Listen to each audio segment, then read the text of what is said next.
Ақын сазгер білім беру ісінің үздігі ұстаз Жақсыгүл Қалжанованың Абай атамызға арнап шығарған биіктердің биігісің атты өлеңі. Биіктердің биігісің. Мен сенің мектебіңнен білім алдым. Санамды қара сөзбен жолға салдың. Өсірер өренімді өсиетіңмен жыр болып, жер бетінде мәңгі қалдың. Мен сенің иманыңнан үлгі алдым, көкірек көзімді ашып, сәуле салдың. Ғажайып өмір сырын сезіндіріп, жолыңда ақиқаттың мәңгі қалдың.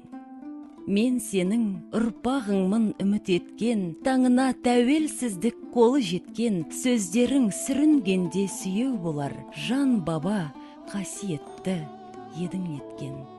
Асыл Абай, рухыңа басымды иіп, жаттадым өлеңіңді жаным сүйіп.